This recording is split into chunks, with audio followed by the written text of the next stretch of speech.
दशक तिसरा, समास तिसरा, स्वगुण परीक्षा. श्री गुरुभ्यो नमः. त्या मानवाचा दुसरा विवाह झाला. त्यामुळे तो मागचे सर्व दुःख विसरून प्रपंचात सुख मानू लागला. आता तो अत्यंत कृपण होऊन पोटाला चिमटा घेऊन पैशासाठी प्राणही देण्यास तयार होऊ लागला. कधीही सढळ हाताने खर्च करीत नसे, पैसा गोळा करीतच राहू लागला. अशा या लोभी माणसाला चांगली बुद्धी कशी येणार?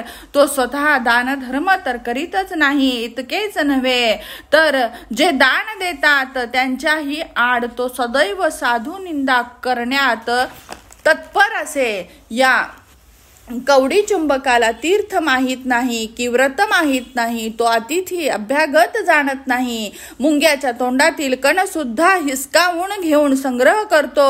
हा अविवेकी तारुण्याच्या भरात माजून व्यभिचारासारखे महापाप करण्यास प्रवृत्त होतो.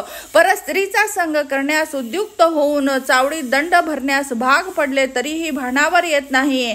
पुन्हा परद्वारा गमन करून घोर गुप्त रोगाने ग्रासला जातो. क्षयरोगासारखा रोग होऊन आपण केलेल्या कर्माचे फळ भोगू लागतो. एवढेच नव्हे तर कुष्ठरोग महारोग होऊन सर्व अंग फुटते, नाक सपाट होऊन तो अवलक्षणी बनतो. त्याची दुर्दशा पाहून लहान मोठे सर्वजण तुंबतात. अशा परिस्थितीत तो कुकर्मी आपल्या मूलमूत्रांमध्ये लोळत पडतो आणि हे देवा, मला यातून मुक्त होण्यासाठी लवकर मरण दे अशी प्रार्थना करू लागतो. आक्रंदन करू लागतो. सारांश कुमार्गाला लागून तो गरीब बिचारा दुःखाचा भागीदार होतो. काहीतरी पूर्व पुण्याईने चांगला वैद्य लभ्य होऊन रोग बरा झाला तेव्हा सर्व लोक मरता मरता वाचला, पुनर्जन्म झाला असे म्हणू लागले. बरा झाल्यानंतर पत्नीला घरी आणून पुन्हा संसार थाटला आणि पूर्वीसारखाच अर्थार्जन करू लागला. आता तो फारच स्वार्थी बनला. त्यामुळे प्रपंच व्यवस्थित चालू लागला. पण त्याचा का उपयोग? मुलं नसतील तर सर्व घरदार शून्यच वाटू लागते. लौकिकामध्ये ही वांझपणा हा शब्द आला ना, मुलगा राहू दे, मुलगी तरी जन्मावी अशी इच्छा बाळगून कित्येक देवांना नवस केला. व्रत, उपवास, धारणी, पारणे, एक दिवस जेवण घ्यायचे, एक दिवस उपास करायचा वगैरे करू लागला. त्या पती पत्नी दोघांची विषयी सुखाची हौस कमी होऊन आता मुलांची चिंता सुरू झाली. असे काही दिवस लोटल्यानंतर कुलदैवताच्या कृपेने त्यांना मुलगा झाला. तेव्हा त्या पती पत्नींना जन्माचे सार्थक झाले असे वाटले. त्यांचा आनंद गगनात मावेना. त्या दोघांना बाळाला सोडून क्षणभर राहणे अशक्य झाले.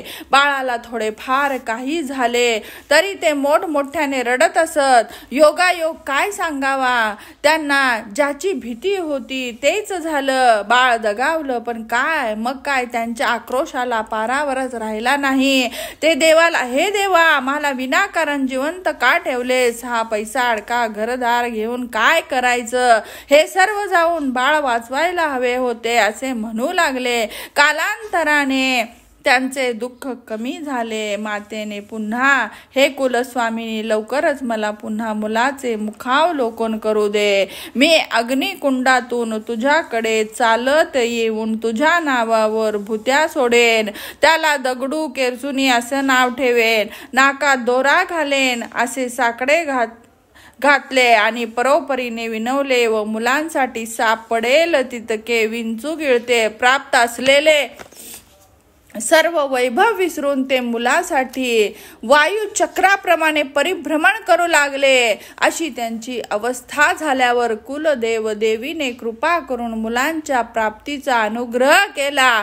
मुले झाली. त्या पती पत्नींना अत्यंत आनंद झाला. पुढे काय होते ते पुढील समासात ऐका. इति श्री दासबोधे गुरुशिष्य संवादे तृतीय दशके स्वगुण परीक्षा निरूपणम नाम तृतीया समासः.